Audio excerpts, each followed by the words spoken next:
Hello mga ka-housewife! Today is Sunday kaya it's a family day. Napag-usapan namin na punta kami sa labas. But before kaming lumabas, nag-prepare muna ako ng aming konting snacks kasi malapit lang naman pupuntahan namin. Dito lang din sa loob ng aming subdivision. Habang nire-ready ko yung aming babaunin, yung mag-ama ko lumabas muna saglit para bumili ng tali, panali dun sa kite na ginawa ng husband ko.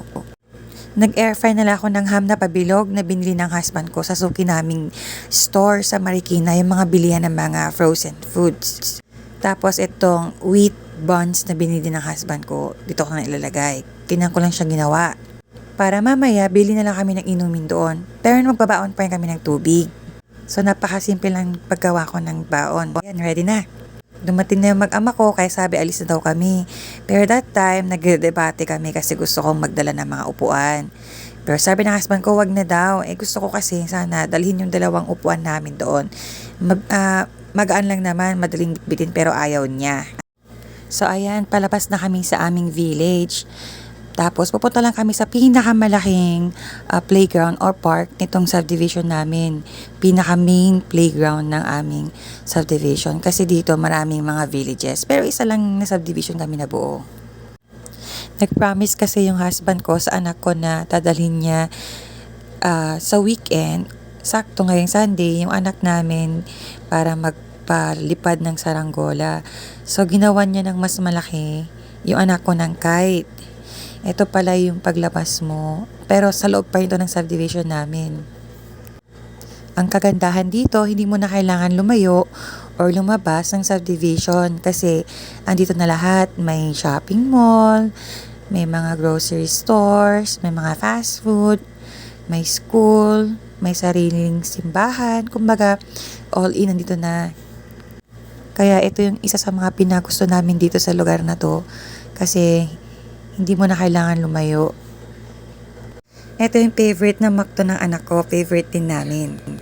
Actually, meron kaming playground sa mismong village namin. Kaso lang, mas maganda kasi magpalipad dito sa pinakamalaking playground or park ng aming subdivision kasi mas malawak at mas mahangin.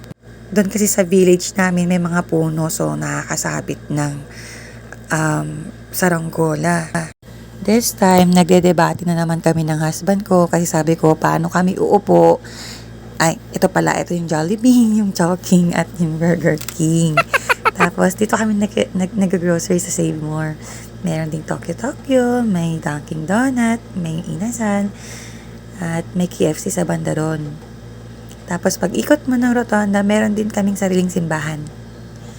Yan. And then, sa side na yan yung pinaka parang malit na mall ng village or subdivision namin. Kaya tawag nilang L Square or Lancaster Square. Yan. So maghahanap na kami ng parking namin dyan.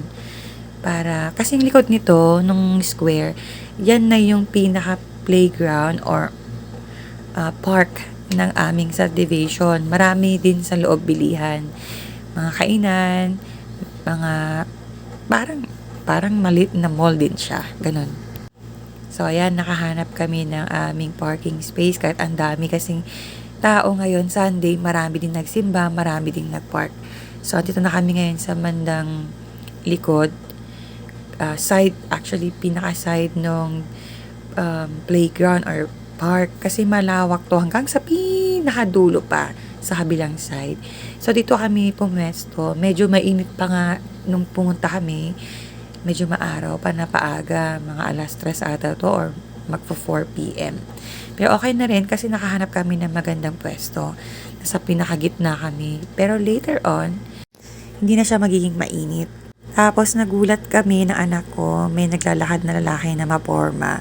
Nagtitinda siya ng ganyan, ng iced coffee ata, jelly, ganyan. So bumili kami ng aking anak.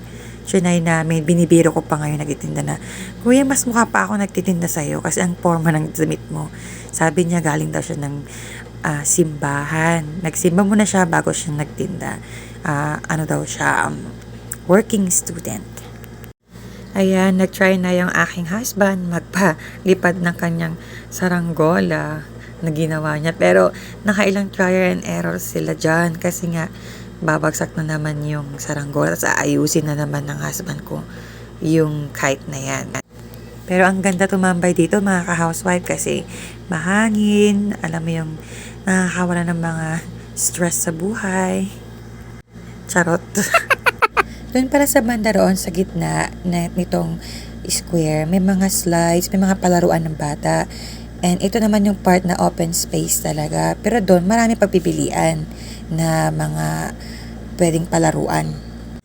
Tapos marami na rin pala mga tao sa banda roon nagpipiknik. May mga ibang families na tumambay na rin dito. Ayan, yung anak ko naman nagutom na at sinimulan na niyang kainin yung binaam namin na parang mini hamburgers. Tapos yung asawa ko naman, siya ang nag-e-enjoy. Imbis yung anak ko. Pero okay na din kasi alam ko naman na palagi siyang pagod sa work. At ito lang din naman yung stress reliever niya. So, masaya din ako nakikita nag-e-enjoy siya. O, diba? Ang lakas ng hangin. Pero most importantly, nakita ko yung anak ko na super saya niya. So, yun ang importante para sa amin ng asawa ko na at least once a week, mailabas namin siya kahit lang dito lang sa amin. At ma-enjoy niya yung kanyang kabataan. Pero nakipaglaro naman siya sa mga neighbors namin sa village. Sa mga friends niya. O. Tapos, ito may mga bagong dating na naman na families. Marami din parating na magpipiknik dito. Ayan, napagod ang person, walang maupuan, kaya sumalampak na lang talaga ako dyan sa mga damuhan na yan kasi ang sakit na ng paa ko. Tapos, sinasabi ko na naman sa asawa ko, sabi ko kasi dalhin natin yung upuan. Sabi niya, wag ka na magreklamo, andan ka na nga eh. So, ayan, napalipad na niya ng sobrang taas, kaya tuwang-tuwa. Eto na naman, yung anak ko, kinunan ako. Sabi ko, wag ako kunan, sabi ko yung view. Pero tingnan mo, tikas ng ulo. Gusto talaga niya akong kunan. Pero thank you my darling baby. Hindi pa handa si mami magpakita ngayon kasi sobrang taba ko ngayon, mga ka-housewife. Tapos may batang gustong-gusto yung kite na pinapalipad nila daddy at Moy. Naalala tuloy namin yung baby naming namatay. Sabi ko, kay Moy, I remember Mary Solan again. But it's okay, she's already in heaven. And we have an angel na. This time naman, nagutom na rin yung aking husband, kaya kinain na rin niya yung kanyang burger. Tapos yung anak ko tuwang-tuwa kasi yung bata kahabulan niya. Naghabulan sila. Ang sarap siguro ng feeling pagbuhay yung anak namin, pero okay na lang. At least masaya na kami, nasa heaven na siya. Ang mahalaga, may isa pa kaming anak na si Moy. Itutuon ko na lang lahat ng oras ko para sa kanya. O diba, nabulol na naman ang person. Yung bata na yan, laging sumusunod sa dalawa, sa mag-ama ko. Kaya nakakatuwang tignan. Tapos ngayon, unti-unti na rin dumadami yung mga tao. May mga napapalipad na rin ng saranggola sa paligid. Tapos unti-unti na rin dumarating yung iba. This time naman, habang pinapanood ko yung aking asawa, parang naiisip ko, napakaswerte ko talaga sa kanya. Sana swerte din siya sa akin. This time, padami yung mga tao. Tapos, hindi na ganun kainit. As ang ganda na ng panahon. Masilong na sa part namin. Wala na siyang araw. Tapos, napipikon yung husband ko sa amin. Kasi binibiro namin siya. Sabi namin, ikaw naman nag-e-enjoy eh. Hindi naman si Moy. Di ba, Moy? Tapos yan, tawag namin siyang tangsit. Kasi pag pinipikon namin siya, nagagalit talaga siya. Pero later on, natatawa na rin naman siya. Ayan, dami ng tao. May kumakain pa sa tabi namin. Nakakagutom yung ulam nilang sarap. Tapos pahapon na. Ang kagandahan dito, may garden sa paligid. So, safety naman kami ng mga families na nagpipiknik dito sa park. Tapos ito, sabi ng husband ko, try mo naman magpalipad ng saranggola. So yan, kaming dalawa ni Moy nag-try. Paggabi na ito, mga magsi 6 p.m. na. Kaya sabi ng husband ko, kain na lang daw kami sa McDonald's. Wag na kami magluto ng dinner.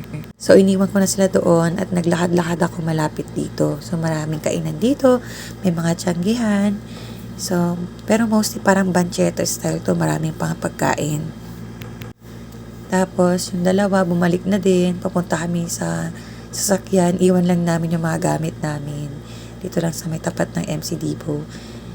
Tapos, lalakarin na lang namin papuntang McDonald's kasi parang hindi na kami umikot. Dito pala sa labas ng MC Depot, meron din kainan yung I Love Baga, Manila. Maraming kainan din dyan. Yun, naglakad lang kami. Tapos tatawid kami papuntang McDonald's kasi traffic. Kapag magsasakyan pa kami, baka ma-traffic kami pag nag-U-turn kami. Sasabi namin, lakarin lang namin kasi malapit lang naman. Tatawirin mo lang. Kasi na yung McDonald's. Ayan, nakatawid na kami dito sa part na to. Pasensya na po, ang taba ko talaga. Pero I'll try my best na mag-diet. Pero ngayon hindi mo na ako nagda-diet kasi nasa recovery stage pa ako. Kasi last year lang naman ako nanganak dun sa namatay naming baby. So, medyo hindi pa ako talaga pwedeng mag-exercise. So, nag-rest muna ako. That time, niloloko ako ng husband ko. Ang laki daw ng braso ko. Pero carry na lang. Ayan, dito na kami sa McDonald's. Our all-time favorite. Dati Jollibee ang favorite namin. Pero ngayon, ang sarap na kasi ng chicken ng McDo. So, dito na kami talaga palagi. Yan. Ito na naman kinakain namin. Simple lang. 1-piece chicken, McFlurry, the soft drinks. Okay na kami. Yan, uwi na kami. Dumaan kami dito sa I Love Baga, Manila. Ang dami din pagkain dito, mga ka-housewife. Pero, hindi kami kumakain. Doon kami sa McDo. Kasi tipid-tipids kami. Ayan, pauwi na kami. Malapit lang naman ang bahay namin. Kaya nga itong lakarin is. Pero, syempre, hindi na tayo bumabata, matanda na rin tayo. Nasa late 40s na kami ng husband ko. So, I know, late 30s. Ano ba yan? So, ayan, pauwi na kami sa bahay. Malapit na. Medyo parang may sipon ako ngayon, mga ka-housewife. Pero wala akong sipon. Gabi na kasi to, late na. Ang hirap mag-edit. Kaya I hope mga ka-housewife, sana na-enjoy nyo din yung weekend din nyo. Kami favorite talaga namin ng weekend kasi kasama namin ang aming daddy. Basta meron siya, laging may buhay yung buhay. May buhay yung bahay namin. So, ayan, thank you for watching mga ka-housewife. Andito na kami sa aming village. Thank you for watching. Please like and support and follow and share my videos. Thank you. Bye!